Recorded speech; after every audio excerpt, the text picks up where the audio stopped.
कहानी की शुरुआत एक आदमी को एक अजीब बंदर के साथ मोहरे की दुकान में प्रवेश करते हुए दिखाती है। काउंटर पर वह घबराहट में घंटी बजाता है। दुकानदार कोने से निकलता है और बताता है कि उसके ऊपर खून लग गया है। आप जानते ही हैं, आपके शरीर पर काफी खून लगा है, सर। आदमी अपने कपड़ों की ओर देखता है और यह कहकर इसे टाल देता है कि यह उसका खून नहीं है। उसने दुकानदार से बंदर को अपने पास से हटाने को कहा। दुकानदार बताते हैं कि यहां खिलौनों का कारोबार नहीं होता। आदमी का तर्क है कि यह कोई खिलौना नहीं है। दुकानदार आगे कहता है कि बंदर का हाथ ऊपर की ओर मारने से यह खिलौना टूट गया है। उनकी बहस के बीच अचानक बंदर ने ढोल बजाना शुरू कर दिया। वह आदमी घबरा गया और पीछे हट गया, जबकि दुकानदार शांत रहा। फिर बंदर पूरी तरह से रुक गया, जिससे आदमी को इधर उधर देखने को मजबूर होना पड़ा कि कुछ घटित हो सकता है। तभी एक चूहा रस्सी की ओर भागा और उसे चबाना शुरू कर दिया। इस बीच दुकानदार हंसने लगा। फिर एक कुल्हाड़ी धातु की संरचना पर गिरी। एक भाला सीधा दुकानदार पर चला गया। जल्द ही भाला दुकानदार की आंतों को घसीटते हुए वापस चला गया। क्रोध और गुस्से से भरकर उस आदमी ने बंदर को आग लगा दी। बंदर जलने लगा। फिर हमें मुख्य नायक हेल शेलबोर्न और उनके जुड़वा भाई बिल से मिलवाया जाता है, उनके पिता की मृत्यु से पहले।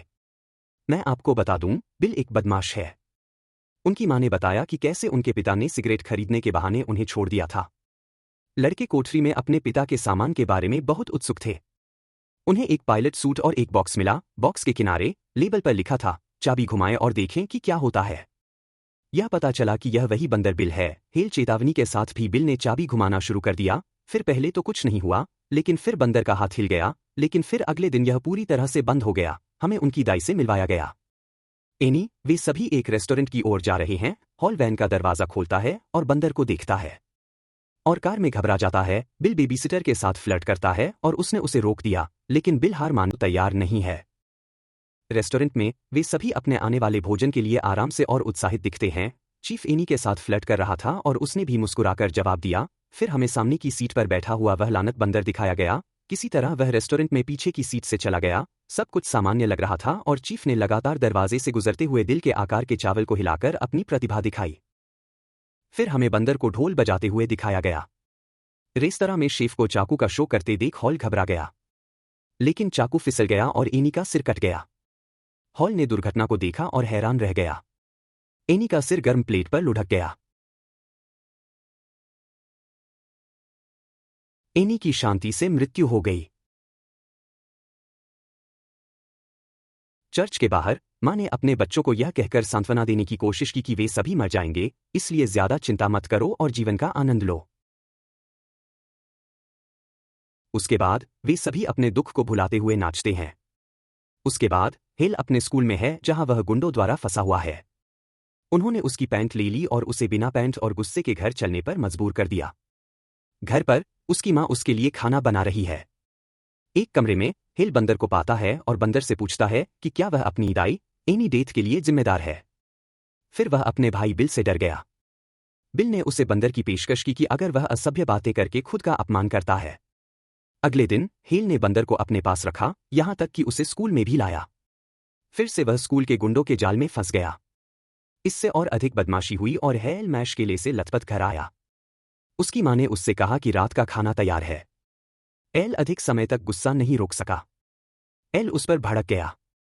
फिर वह नीचे अपने कमरे में गया, जहां उसने अपने बिस्तर पर बंदर को देखा और गुस्से में उसकी ओर दौड़ा और उससे अपने भाई बिल को मारने के लिए कहा, क्योंकि उसका मानना था कि बिल ही वह है जो पूरी बदमाशी के लिए जिम्मेदार है, क्योंकि उसने उसे बंदर को रखने की अनुमति दी थी। फिर उसने चाबी घुमाना शुरू कर दिया और बंदर को उसे मारने दिया। बंदर हरकत में आया और अपने घिनौने पीले दांत दिखाने लगा और फिर रुक गया और अपनी छड़ी घुमाना शुरू कर दिया। उसी समय बिल घर में दाखिल हुआ और मां के बारे में पूछा। इस बीच बंदर ढोल बजाता रहा और वह डरा हुआ लग रहा था, लेकिन उसने संकल्प लिया और कुछ कदम पीछे हट गया। बिल ने चिंतित होकर उससे पूछा, क्या वह ठीक है? अचानक मां पलटी। उसके कान से खून टपक रहा था और उसने जो शंकु पकड़ा था वह फट गया और उसका सिर मेज से टकरा गया। फिर उन्हें उनके चाचा चिप के पास ले जाया जाता है, जिन्होंने उनसे कहा कि वे उनसे बहुत कम उम्मीद करें और अपना ख्याल खुद रखें। अगले दृश्य में हेल अपना कंबल हटाता है और एक कुल्हाड़ी दिखाता है। फिर वह बंदर को एक मेज पर खींचता है और बंदर को मटन के टुकड़ों में काटना शुरू कर देता है। फिर वे कार से अपने चाचा चिप के घर गए। कमरे की जांच करते समय बिल ने बंदर को देखा और हेल पर चिल्लाया कि वह इसे यहां क्यों लाया है। एल का तर्क है कि उसने इसे पहले ही काट दिया है, लेकिन फिर भी बंदर किसी तरह दिखाई दे रहा है और आगे कहता है कि यह बंदर दुष्ट है, लेकिन बिल ने चाबी घुमाने की कोशिश की जिससे उनके चाचा की मृत्यु हो गई। लड़कों ने बंदर को जंजीर से बांधकर और उसे कुएं में फेंककर उससे छुटकारा पाने का निर्णय किया। फिल्म हमें 25 साल बाद ले जाती है और हमें आंटी अदा के घर ले जाया जाता है, जहां वह शांति से सो रही थी। अचानक वह तेज आवाज के कारण जाग जाती है। वह हाथ में बंदूक थामे नीचे की ओर गई, फिर अपने सामने के पोर्च की जांच की, लेकिन उसे कुछ भी दिखाई नहीं दिया। महिला तहखाने की सीढ़ियों के शीर्ष पर झिझकी, पुराने लकड़ी के दरवाजे के टिका पर अशुभ रूप से चरमराहट हो रही थी। नीचे से एक घना अंधेरा दबाव डाल रहा था जो कांपती हुई सांस ले रहा था। उसने खुद को मजबूत किया और अपने वजन के नीचे कराहते हुए प्रत्येक कदम पर संकरी सीढ़ी से नीचे उतरना शुरू कर दिया। यह बिल्कुल अंधेरा था। वह दीवार के साथ टटोलती रही जब तक कि उसकी उंगलियों को एक लटकती हुई चेन लाइट नहीं मिल गई। एक तेज धक्का के साथ, इससे पहले कि वह कुछ समझ पाती, सीढ़ियां उसके नीचे से गिर गईं। वह बेसमेंट की मंजिल पर गिर पड़ी और जोर से गिर पड़ी। वह डरकर उछल पड़ी, जबकि उसके शरीर में धातु के मछली पकड़ने के कांटे लगे हुए थे।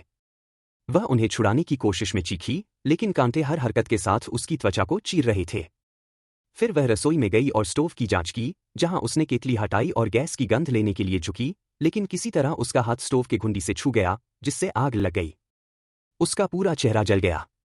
लगातार जलन के दर्द को सहते हुए वह बाहर भागी और साइनपोस्ट से टकराकर अपने भगवान से मिली। फिर हमें हेल से मिलवाया जाता है, जो किराना दुकान में काम करता है और बंदर के वापस आने के डर से अकेला रहता है।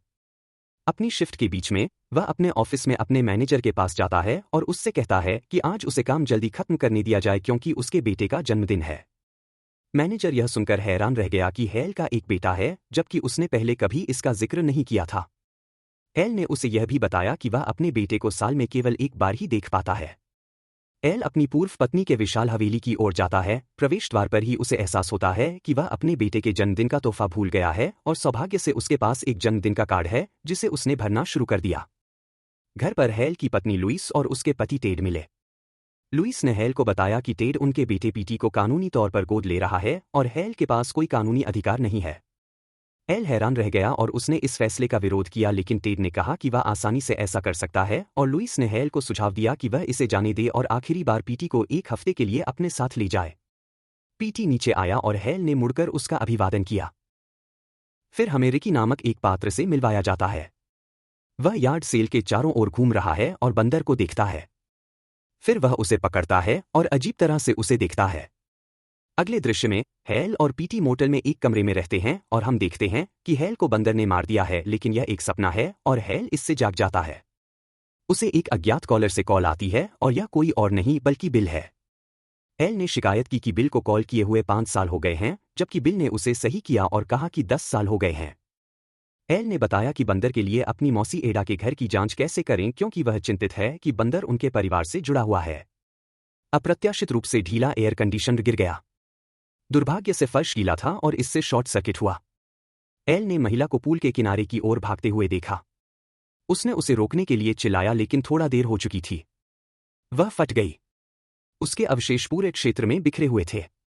मोटल के कमरे में हेल ने अपना गुस्सा तकिए से अपना चेहरा ढककर और चीख कर दिखाया। फिर हेल ने पीटी को जगाने की कोशिश की और उसे एडा हाउस की यात्रा के लिए तैयार होने को कहा। उसने पीटी को कार में इंतजार करने को कहा, लेकिन पीटी ने शौच करने की जरूरत का बहाना बनाया। हिल पहले तो अनिच्छुक था, लेकिन फिर मान गया। वे दोनों लाल सूट वाली महिला से डर गए।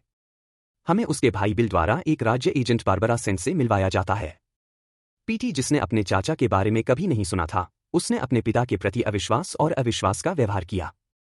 एजेंट ने हिल को बताया कि पड़ोसी क्षेत्र में कई लोग मारे गए हैं, हर हफ्ते 3 से 4 लोग। हिल ने बंदर के बारे में पूछा और उसने उसे बताया कि यहाँ कोई बंदर नहीं है, लेकिन जैसे ही उसने दरवाजा खोला लंबी बंदूक चल गई और वह अपने भगवान से मिली। हिल खून से लथपथ था। फोन पर हिल ने बिल को बताया कि बंदर यहाँ नहीं है और कुछ सप्ताह पहले यार्ड सेल हुआ था। उसने बिल से यह भी पूछा कि वह अभी कहाँ है, लेकिन बिल ने फोन काट दिया।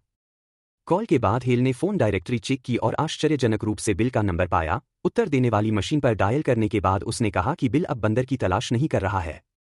दृश्य बिल की कहानी की ओर ले जाता है। बंदर को फेंकने के बाद बिल वापस कुएं पर गया। बंदर की तलाश में वापस गया, लेकिन उसे केवल चाबियां मिली। उसने कई वर्षों तक धैर्यपूर्वक प्रतीक्षा की। उसे यकीन था कि हेल ने उसकी मां को मार डाला था और वह उसका बदला लेना चाहता था। सौभाग्य से उसने हर जगह से सुराग इकट्ठा करना शुरू कर दिया, चाहे वह रेस्तरां हो या थिएटर। निशान उसे आंटी एडा के घर ले गए। बंदर वहां नहीं था, लेकिन उसने यार्ड सेल के लिए एक फ्लायर देखा। सुराग का अनुसरण करते हुए उसने उसका पता लगाया और रिकी नामक एक बच्चे से बंदर खरीद लिया। अंत में वह अपने दफ्तर में अपने बंदर से फिर से मिल गया। उसने हेल को मारने के लिए चाबी घुमाई, लेकिन इसके बजाय हेल का मासूम मैनेजर कांटे पर पैर रख देता है। रिकी बिल के घर आया और बंदर को वापस करने की मांग की। बिल ने जो भुगतान किया था उसका दोगुना भुगतान करने को तैयार था, लेकिन बिल ने मना कर दिया और उससे कहा कि यदि आप बंदर को फिर से देखना चाहते हैं तो हेल किड पीटी को लेकर आएं। एल ने बिल को फोन करके उसे चाबी घुमाना बंद करने के लिए कहा। बिल ने धमकी भरे स्वर में उत्तर दिया कि वह तब तक चाबी घुमाता रहेगा जब तक हेल पीटी को उसके स्थान पर नहीं ले आता जहां पीटी चाबी घुमाता है। उसने आगे उल्लेख किया कि चाबी घुमाने वाला व्यक्ति कभी नहीं मरता। एल घबरा गया और बाथरूम के बाहर से पीटी को पुकारने लगा, लेकिन कोई उत्तर नहीं मिला। डर ने उसे जकड़ लिया क्योंकि उसने सबसे बुरा कल्पना कर लिया था। हताश होकर उसने दरवाजा तोड़ने की कोशिश की, लेकिन बस इससे पहले कि वह ऐसा कर पाता, पीटी गुस्से में बाहर निकल गया। पीटी ने हेल पर चिल्लाया कि वह कभी भी दूरी बनाए रखने की परवाह नहीं करता है और यह जानने की मांग की कि अब अचानक इतना अलग क्या हो गया है। हेल ने भावुक होकर जवाब दिया कि उसने कई गलतियां की हैं, लेकिन पीटी उनमें से एक नहीं बल्कि एक आशीर्वाद है। एल ने उसे सुरक्षित दूरी बनाए रखने का कारण बताया कि वह बुरी चीजों से जुड़ा है जो उसके परिवार को नुकसान पहुंचा सकती हैं। अचानक दरवाजे पर एक जोरदार धमाका हुआ। एल दरवाजे की झांकी की ओर दौड़ा और रिकी को देखा। यह रिकी है। पुलिस अधिकारी का वेश धारण किए हुए कमरे में घुस आया। वह उन्हें धमकाते हुए अंदर घुसा और पीटी को सौंपने की मांग की ताकि वह बिल के साथ सौदा खत्म कर सके।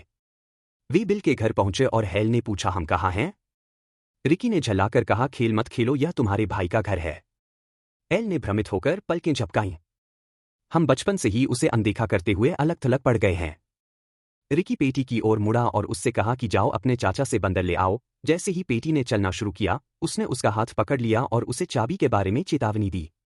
आप जो भी करें कभी भी चाबी न घुमाएं। पेटी घर तक चली गई और कुत्ते के दरवाजे से फिसल गई। जैसे ही वह दालान से नीचे उतरा उसने एक तार पर पैर रख दिया जिससे एक घातक जाल फैल गया, लेकिन उसे कोई नुकसान नहीं हुआ।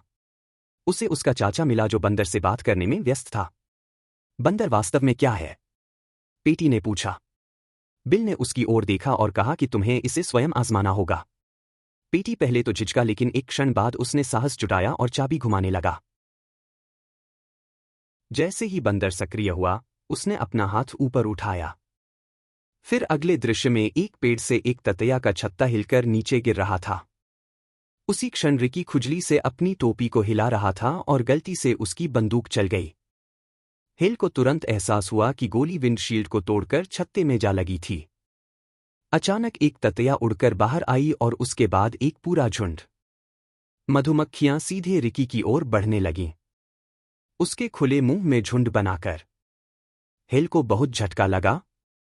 बिल ने पीटी को फिर से चाबी घुमाने के लिए कहा, लेकिन पीटी ने बिल को मना कर दिया और फिर अपने भतीजे को मुक्का मारा और बंदर से कहा कि वह उसके भाई को अभी मार दे। बंदर पहले से ही सक्रिय था और उसने ढोल बजाने की कोशिश की, लेकिन बिल ने अपनी पूरी ताकत से उसे रोकने की कोशिश की। उन्होंने कुछ देर तक हथियारबंद कुश्ती की। आखिरकार बंदर जीत गया और बिल को फेंक दिया। हेल घर में दाखिल हुआ। बंदर ने बिल पर एक बुरी नजर डाली और बिल को डराने के लिए और तेज तेज ढोल बजाना शुरू कर दिया। फिर बंदर रुक गया और बिल किसी तरह उठकर खिड़की से देखने में कामयाब रहा। बाहर गांव आग की लपटों में जल रहा था। एक विमान अचानक दुर्घटनाग्रस्त हो गया था। छत ढह गई और शादी की पोशाक पहने महिलाओं की लाश गिर रही थी और एक फूल गिर रहा था। हाउ ने कमरे में प्रवेश किया और बिल को कॉलर से पकड़ लिया और उससे पूछा कि उसने ऐसा क्यों किया। उसने पीटी को खतरे में क्यों डाला। इस पल बिल ने खुलासा किया कि वह जानता था कि हेल ने अपनी मां को कैसे मारा था और बिल की बात सुनने के बाद कैसे हेल ने बिल से कहा कि वह उसकी मां भी थी और उसने बिल से माफी मांगी। उस भारी क्षण में हाउ ने हाथ मिलाने के लिए अपना हाथ बढ़ाया। बिल ने इसे वापस खींचने से पहले अपना हाथ आधा उठाने में संकोच किया, लेकिन अंततः उन्होंने हाथ मिलाया और फिर से परिवार बन गए। हेल वह सज्जन थे जिन्होंने बिल से एक यात्रा के लिए उनके साथ आने के लिए कहा। बिल को यह विचार पसंद आया और उन्होंने कहा कि क्यों नहीं। हालांकि बंदर तुरंत हरकत में आया और ड्रम के अंतिम प्रहार के साथ बिल का जीवन समाप्त कर दिया। शहर से बाहर जाते समय वे चुप थे और लोगों को मरते हुए देख रहे थे। जब वे एक यातायात संकेत के पास से गुजरे तो उन्हें खुशमिजाज बच्चों से भरी एक स्कूल बस दिखाई दी, लेकिन तभी विपरीत दिशा से एक ट्रक तेजी से गुजरा।